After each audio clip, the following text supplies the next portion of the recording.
Welcome, everybody. So I was on a call earlier this week with a guy, a family, husband and wife have a gym, and they were talking about Gym Hacking University, John, the Yeah. product that we've been putting out to kind of help gym owners. And one of the things that, as I was feeling them out as far as like what their business is and how it's been going and what some of their headaches are, one of the things that came up was, well, it's just, it really hurts when people cancel their membership, right? And I said, yeah, Sure. absolutely, right? That sucks. It's if you put everything into it, you do everything you can to make sure we build value into that product, and you get people and you try to get them results. And what I came to the realization was that the only thing that you can do when you buy a membership, your only option is to cancel it. So once you've handed somebody into this catch-all membership that oftentimes our group fitness model is, the only thing they can ever do, unless we start getting onto a resell system or some sort of opportunities to make some internal plays or specialty programs or any number of things that you got to do to be, what's the word, to break that conventional catch-all group fitness model. Yeah. All you're doing is headed them straight for that disappointment. Well, because there's nothing else to do. It's like, well, once I can't afford, if I can't afford it, I had a job change. I don't use the membership as much as I thought I was going to use it for. Or there's tons of excuses of all of a sudden you're just like, well, I guess this just means that I can't do this anymore. And, that reminds me, we've now talked to several people about this idea, and it comes back to where they have this single membership, like we're talking about, like the single subscription service that just is, and it's just like forever. And we joke around about this all the time, which is the idea of like, could you imagine if you were being honest with somebody when they were walking in for the very first time, and it was going to be, hey, do you want to join for the rest of your life? Yeah, nobody wants that. What? No, nobody I don't want to do that.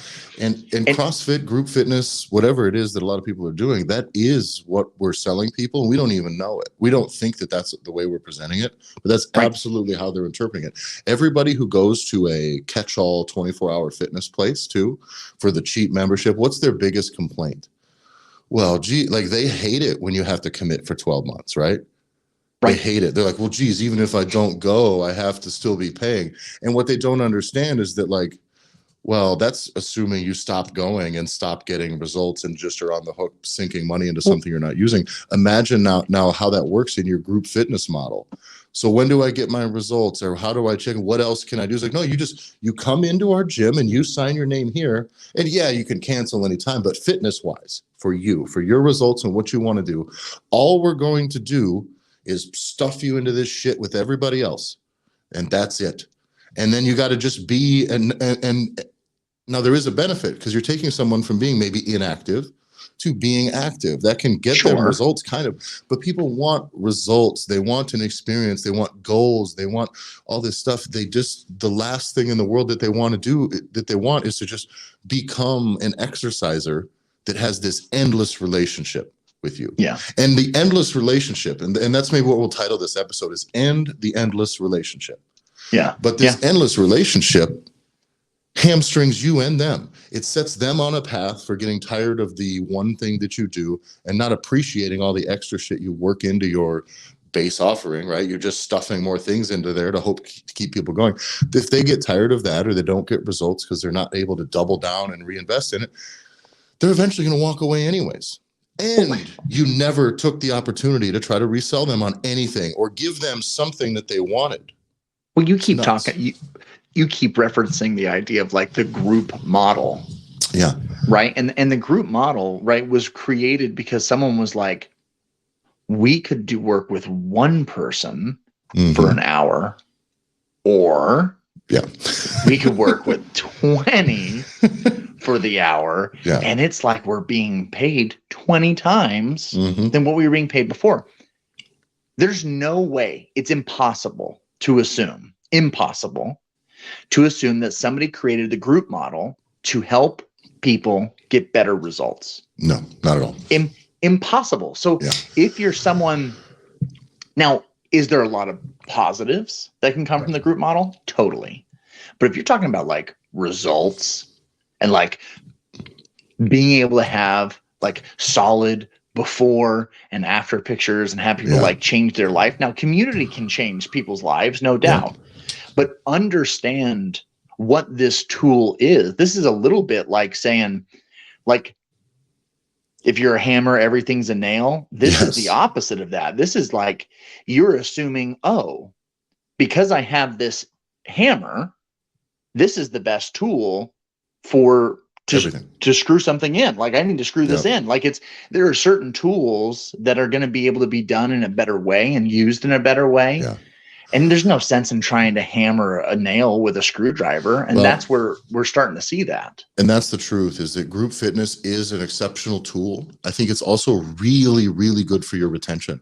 I think it's really good for retaining people because it gets them really invested in a community. I think every program that you do, you should still try, even if you have people into semi-privates and in one-on-one, I think you should always try to nudge them one way or another into participating in a group class every now and again with the rest of the community.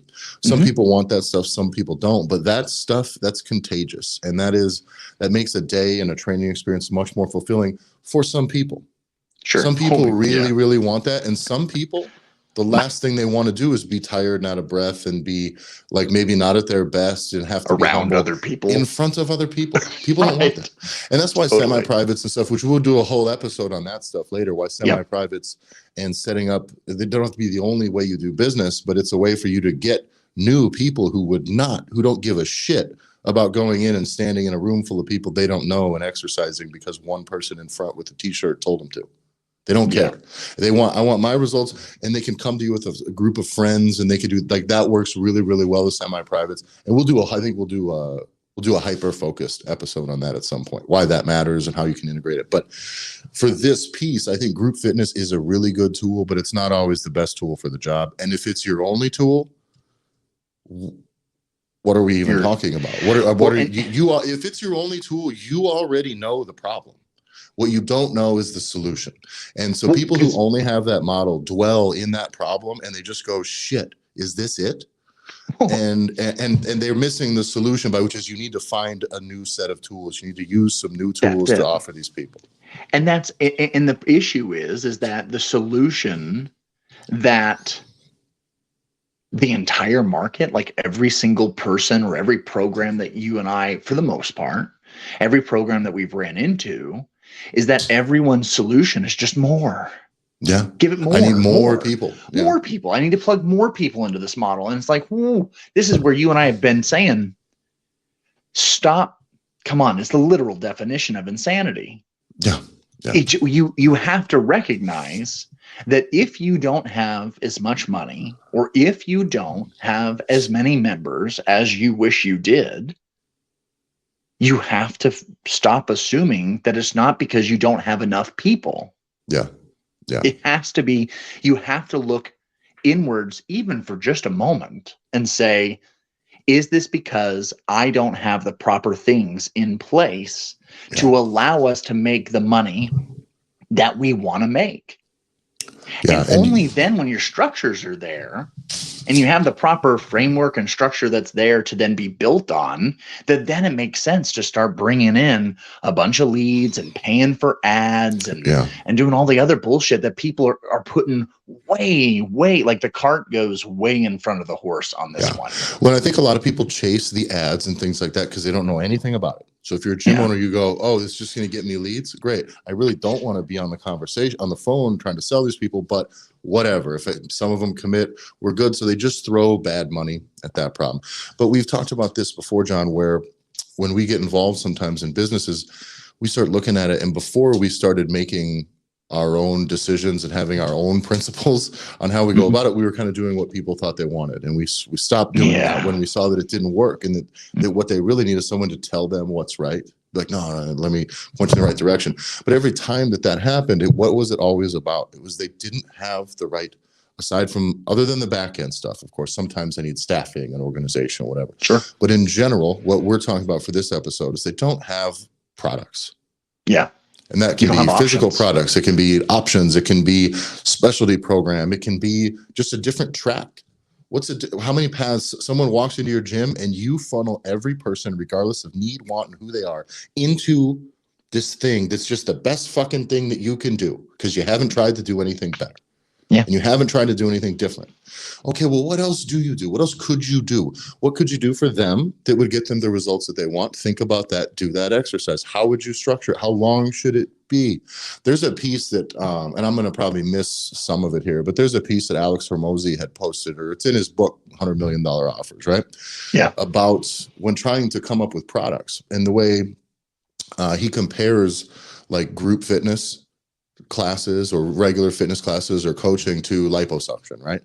Yeah. And the value, the perceived value is on liposuction, Jesus, $30,000. Whereas fitness, though, it's like, what is it, $130 a month? You'd think it'd be a no-brainer until you start looking at, as a gym owner, you need to understand that what you offer is not the only thing people are thinking of. And the factors that he rolls out into this is things like, all right, well, how much work does a person have to do themselves? How much exertion and effort do they have to do to get their results? What is the perceived likelihood that they're going to get these results? What is the time frame? How long does it take? What is and so all of those, am I missing? I'm sure I'm missing others, but in the equation. But either way, that's a good start, right? Yeah, and the reason people spend $20,000 on liposuction, because by Sunday, it's a guarantee they're going to have that out of them, right? Yeah. 2 days, no work, no nothing, piece of cake.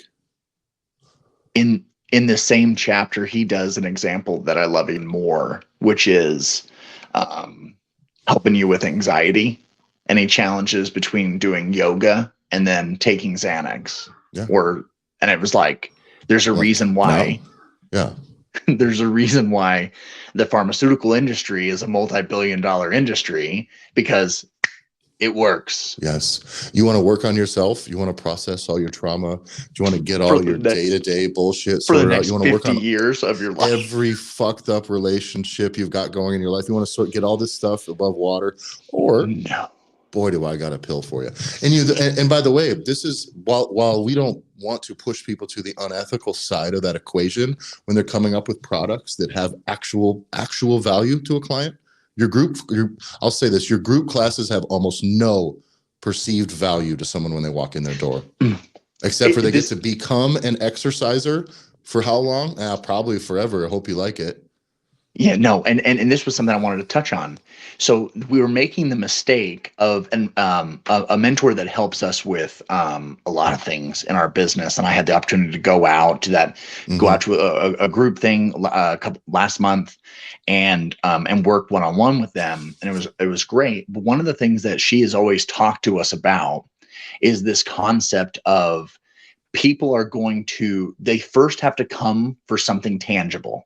Yeah. So this needs to be something that is measurable and is achievable and is something as though that they can hold in their hand. And so this is very easy to be able to translate that into fitness. Is going to be weight loss, right? It's going to be like fat loss or pounds lost or whatever those things are, with a time frame. Right. Very important. Now she doesn't touch on that. That's definitely us taking and mixing those pieces in, which is like vital. But she goes, they come for that tangible piece. She calls it crunchy, something that's crunchy or tangible that you can hold. But they don't stay for that. Right? They stay. Correct. Yeah. Because of all of the intangible things that you do in your business or what you provide, because it's the intangible that's that warm, fuzzy community legacy building. I care about people bullshit that actually doesn't pay the bills. Yeah. But that's why people stay. They stay for that piece. I just had this epiphany, John. We as gym owners, well, I guess not anymore, but what gym owners often do, they get that equation inverted. And that's what happens. We try to sell. Guys, we're good. We're better than the other people. You're not going to get hurt. I work extra hard at this and this and that. And like, we have a great community and we have this and this. And like that's, yes, that is what will keep them there. It's important. That is not getting anybody to show up. Nobody gives a fuck. By the way, your community, very often to someone who isn't a member of your gym, nobody wants to join another family. Dude, it's weird. And you kind of look weird. Like everything so it makes it exclusive. So what you need to do is quit flipping this thing, right? We're burying the lead. Exactly. By saying, no, come get the results. And yes, in the end, will turn you into someone who is a perpetual exerciser, who loves the community and loves this stuff.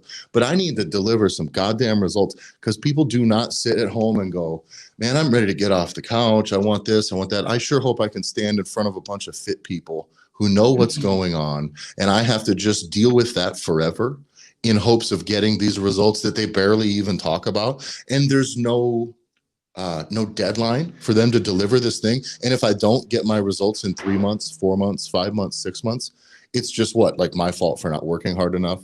There's no extra, there's like, what else can I do? And one of the things when designing products that you need to be doing is start looking at, what are these people's limiting beliefs? What makes them think that they can't get these things accomplished in this amount of time? And then that's how you build your product and your offer in a way that really works. So it's like, okay, well, geez, I have a real hard time with kitchen stuff. Okay, well, what if you find ways, and don't give this away, but every little thing that is a barrier to somebody doing something, that's what you need to be addressing when you're starting to think of new products, or how to present your stuff, or how to market yourself, or just how to communicate with potential clients.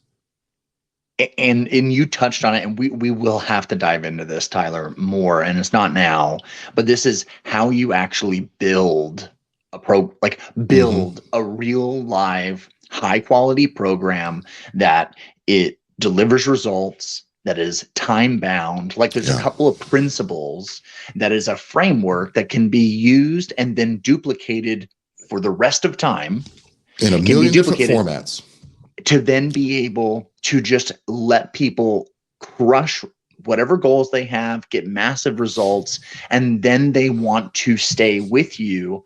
And one of the more deadly things that you and I have had front row seats of watching a gym owner do was, we were working with someone once that they wanted to take every new concept, every new program that we wanted to roll out, everything that we wanted to say, hey, keep it in a box, keep it in 8 weeks, keep it in 12 weeks, be able to allow people to like really attract a certain type of person that's in your gym, or attract people from outside that would be attracted to this one particular nuance of fitness. And we can attract them in with this, let them experience a lot of success, and then we can roll them in to that larger, group program community thing that you have.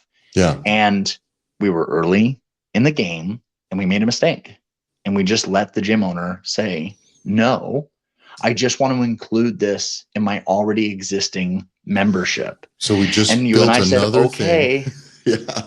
So okay, you build that's another what you want to do, and you throw it into the catch-all. And holy shit, cares. And they don't care. It's not. It's and the whole idea was, oh, I need to keep people in my gym. I'm losing members, and I need to keep them there. So I need to make the membership more valuable. And it's like, now what we know, at least it's not even now what we know. We knew it wasn't the right choice then.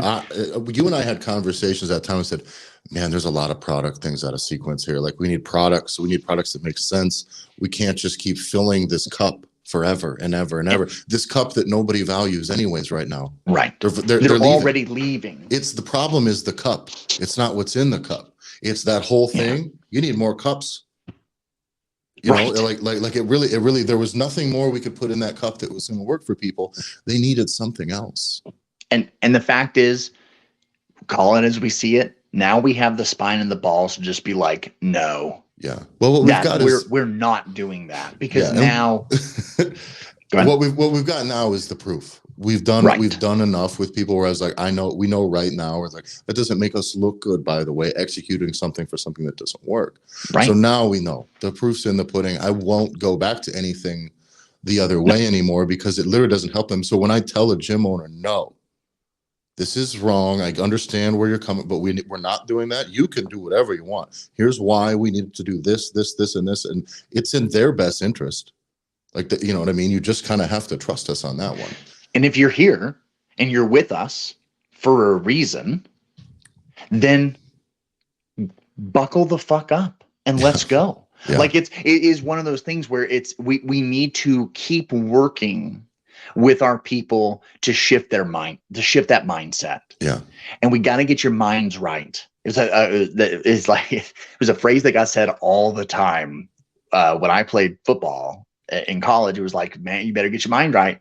Yeah. Like we're about to get in the shit. So you better get your mind right. Cause whatever's about to happen is going to be horrible. And the fact is that we can invert that and say, you've got to get your mind right. Cause what's about to happen is about to blow your goddamn mind of what we're about to do. But you got to get your mind right. Cause we're going to help. It all started with us talking about, you had the opportunity to talk to somebody about Jim Hacking University and bring people in and working with that husband and wife team. And you need to get your mind right, because what we're about to put in front of you is going to be something that you can scale quickly with what you already have existing in your own community. Yeah. And you got to get your mind right, because it's about to work. Because if you're in the way now, you're the problem, right? Exactly. And I want to zoom back or jump back to the product specifically too, John. So when we talk about one of the other things about when we had clients wanting another catch-all product, well, let me just get this to keep people in. I'll just give it to all my members. There was another mistake that was made in this thing, was that it was not ever given an end date. Don't ever, you already have your group membership thing already exists forever, which makes it like very hard to assign value truthfully to anybody who's going to listen. Right. So that's already really, really difficult. And then now you're going to add something into it, which is an extra task, an extra set of tasks, extra set of costs. It is an added value if they perceive it as such, which they won't, because they didn't have to fucking pay anything for it. So they're going to ignore it. But now most of them will ignore it. Some may really appreciate it, by the way, but most won't, because that's not how human psychology works. Right. And so then what happens is you now have a bunch of new shit you got to do every week forever.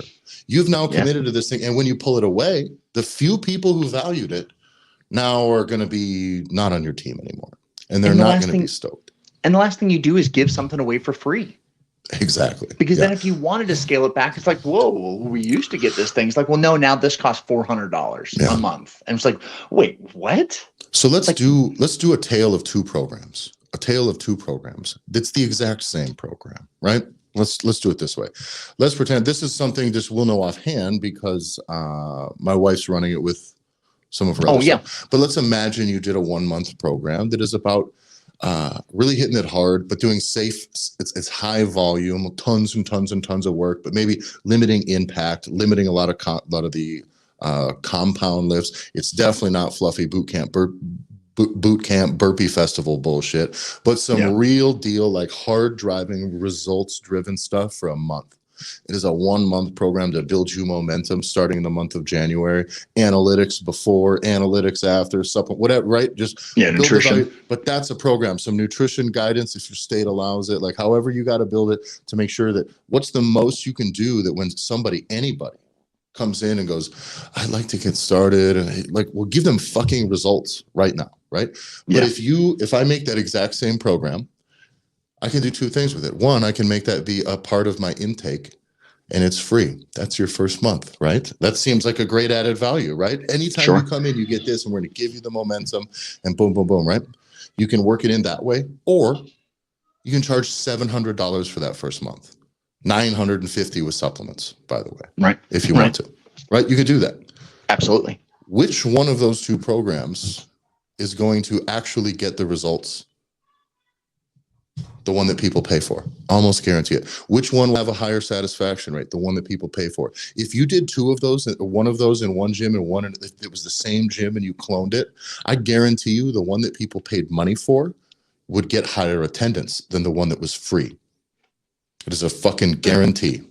Guarantee. Nobody shows up for extra shit. Nobody cares. You do extra shit. Nobody cares. Nobody cares. How many gym owners out there have been running some type of free class? Yes. Some type of, hey, we just want to get together or hang out on the weekends or have a free thing. How many people actually show up to that? Yeah. Yeah, not on the bonus stuff, not on the extra stuff. Very few. No. And if they do, by the way, it's such a narrow thing that it just doesn't really have value, because you could put anything in that space and those same people would have it. It exists just like we tried this. I've seen it. Have a yoga session. Well, guess what? If you sold yoga punch cards, you'd make some money off of it and people would show up. If you just offer yoga at a fixed time on 1 day or 2 days a week, ain't nobody showing up. Even if it's free, nobody's showing up. So it's just, you're better off learning to communicate the value, sell it, And then people will use the fucking thing that you're doing instead of constantly just like ignoring all this extra work and all this extra shit that you're making. Because it's very, very, very foolish to continue to live in that catch-all paradigm. Quit stuffing things into this same box. It's full. Nobody cared 5 things ago that you've stuffed in there. And now you're just doing more work that's just heading you straight to burnout for things that people don't value. If you made them pay for it, they would value it. And if, by the way, if you offered them to buy it and they didn't, you know what the beautiful thing is? If not enough people do it, you don't do it. Now you're not on the hook for this thing for perpetuity. And people vote with their dollars. Yeah. 100% of the time, and I've said it once, and I'm going to continue to say it, is that people that pay attention, right? And people that pay more pay the most attention. Yes.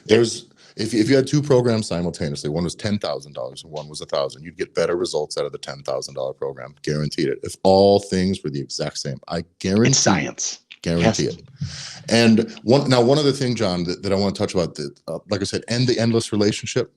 Yeah. For your memberships, right? But doesn't mean you have to stop doing memberships. It just means you need to break that thing that's in your brain that makes you think that that's all you do. Because I know I talk to you guys. I talk to these people all the time. I talk to lots of gym owners. We've done a lot of outreach for this project. And that is the constant thing where I have a lot of conversations in my business, in my other consulting stuff, where I feel like I'm talking to somebody and they've got like 3 months of thinking about the thing I told them before they before they're ready to actually shift the paradigm. They're not a malleable brain yet. They're still very, very fixed in this thing. And so I feel like that very, very often. But one of the things about redesigning the way you think about this is that when somebody comes in and chooses something that's a month long, you know what's nice? One, they paid way more than they would for a month of catch-all bullshit that you're normally doing. Right. 2, you know what happens at the end of that month? They need something else. It's time to reinvest. What else do you want to do? Well, then you have to start thinking, what do they want? What can I do? What can I charge? How do I do this? And now you have a system of selling, reselling, added value. And every one of these things that I've described now in this last 30 seconds sits above and in addition to the current revenue you're making for your group fitness. All this is fucking bonus money. Every idea that you have along this line is free bonus money because you got to figure out how to staff it, promote it, and then that's it. That's it. And so you just create the thing, sell it, and it just moves. And now you're fine because it's each single thing that you're doing now isn't how do I maintain this for the rest of our existence until it sinks us. There's another psychological thing that you're doing by doing this, which is because you, like you're saying, it's gravy, which is great, but you also are giving your people the opportunity to reinvest in themselves and their fitness. So everybody gets really gung-ho come January, December, right? Going into January every year, because it's like, I'm going to reinvest in myself. New year, new me. I'm going to do this. It's all going to be all about me. Here I go. You can manipulate that. And I heard somebody joking about this the other day. It was the idea where, Cyber Monday, it just takes the fun out of Black Friday. Mm-hmm. And then they're like, but you know who really figured it out was Jeff Bezos, because Amazon created Prime Day. Yeah. And what they did was they just took this concept of being like, hey, this is the day you buy, everybody. And they're like, oh shit, I need to buy stuff today. Because before it was you just bought stuff on Black Friday and you were willing to stab somebody because there was one TV in the Walmart that was off. For you, by the way, not as a gift, which is my favorite thing. Nobody does Black Friday shopping for anybody themselves. Absolutely not. I'm fighting nobody for a 70-inch TV that ain't mine. Yeah, no way.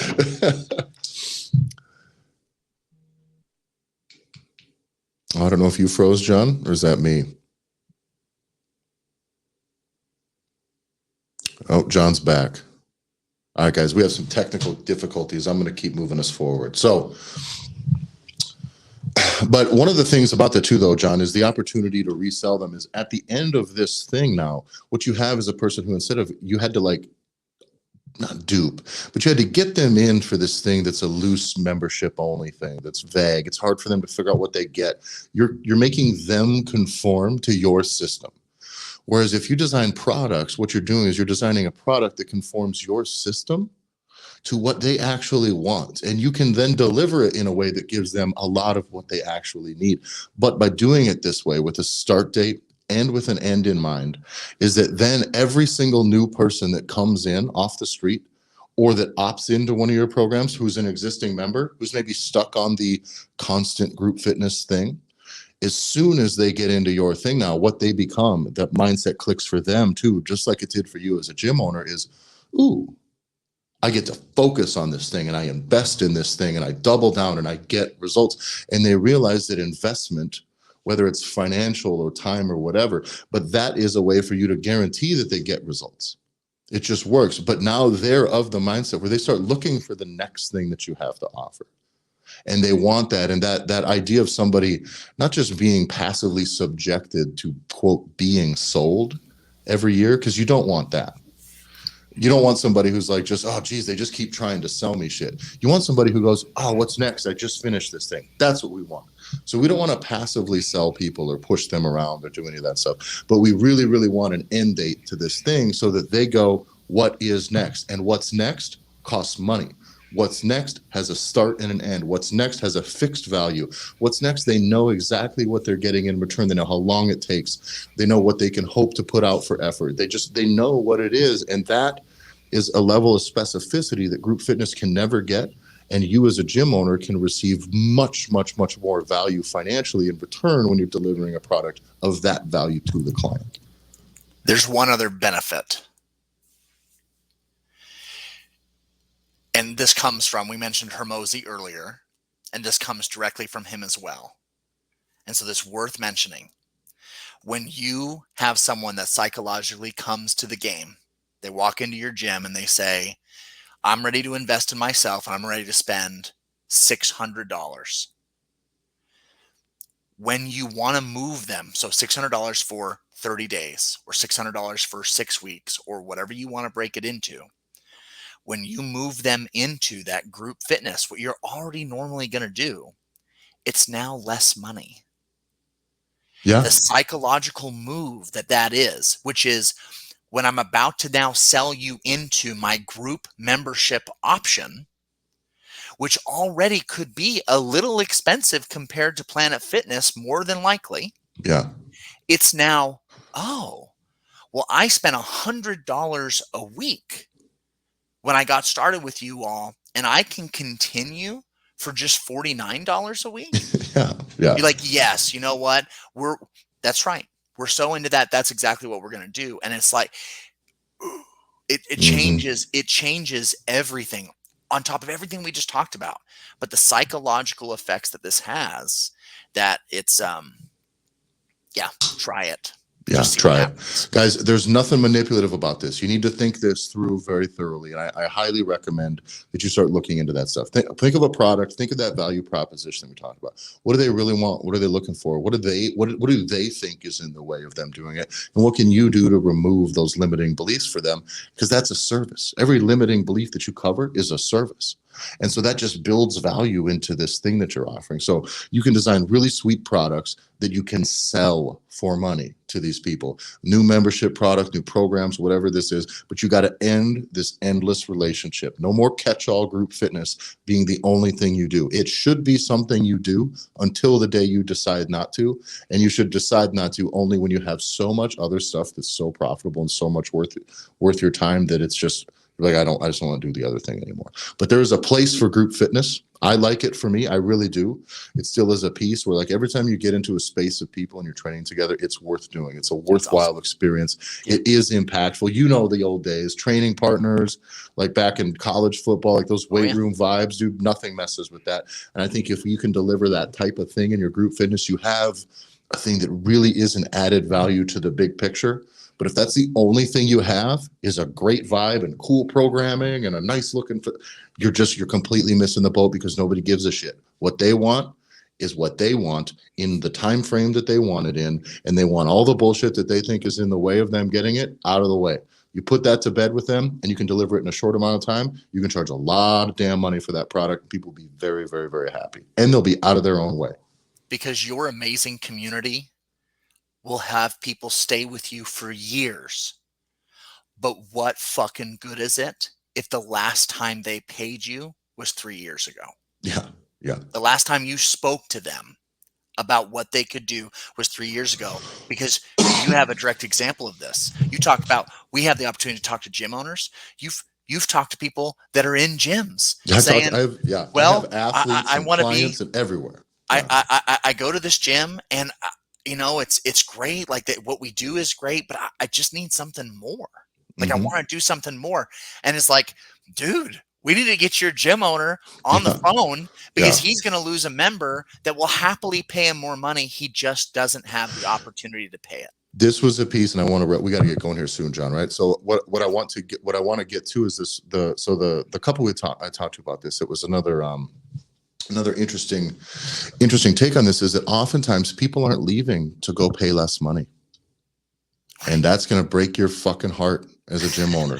They're leaving to go somewhere that has more money, or some shit that you never even thought that you could do, or that you never even thought about them wanting. Right. And that doesn't mean you got to check all those boxes for that. But what you got to be able to do is give them something. You got to give them something. And they're just, so that's the thing, is these people, they stay in the same place and they only want change. That's it. They only want change. They've only got a membership. The only thing they can do with it is cancel. That's it. So they sit here and they go, well, okay, I keep paying this. Well, how long? Just forever? Okay. And then all they do is sit. The only thing that sits in their head with this membership is, how long am I doing this? I'll do this for this. And it's all they do is start counting down the days. And every reason you give them that's a success is not a thing where it's like, oh, I'm staying here forever. No, that stuff just goes out by the wall, out just was water under the bridge, because the whole value proposition still is catch-all fitness. But you offer them one thing that allows them to focus, to move forward, to reinvest, and it can really change the game. Otherwise, all they're going to do is sit there and look elsewhere. It's the grass is always greener on the other side thing. We don't have any other side. So the other side is not your business. It's someone else's yard. It's someone else's business. And I really mean it. People will leave your gym to spend twice as much money just because it's not the same old bullshit they've been doing. And so you got to always be shaking your stuff up, always be trying something new. If you're doing the same thing for 3, 4, 5 years and you haven't offered new products, you haven't tried to, like, you're only on a path to failure. Just like your clients are, who are just in a fitness holding pattern. They're only on a path that is in a direct collision course with failure. Well, Tyler, gym owners are busy. Yes. How in the hell are they? It's not, they've been doing the same thing for 3 years because they don't have, there's no network of gym owners, right? There's no area where, like, the hotline of calling, like the movie phone of, like, giving somebody a call and being like, oh, this is what's happening today. This is the stuff I should try. That doesn't exist. Or does it? It does. Guys, you can follow it by going to, what's the community? You updated the link so we can actually say them out loud. Yeah. Other than that, they're in the description. We've got a community. John, take them away. Community.hackyourgym.com. Smooth. Go to community.hackyourgym.com. There we've got a whole group of people. We drop some of these video episodes there. So if you're listening, you can watch there. You can get in on the conversation. We'll start seeing, as people start going through Gym Hacking University, which you can get at hackyourgym.com. People start going through Gym Hacking University. You're going to be able to start seeing some of the successes and stories and progress and what that process is like for some of those people. So do not miss out on community.hackyourgym.com. Did I get that right the last time? You got it. Nailed it. Awesome. Guys, follow the Gym Owners Podcast on Instagram. Follow me at Tyler F. and Stone, and John at JBanksFL. Awesome, guys. All right. Thanks a lot. We'll see you guys next week.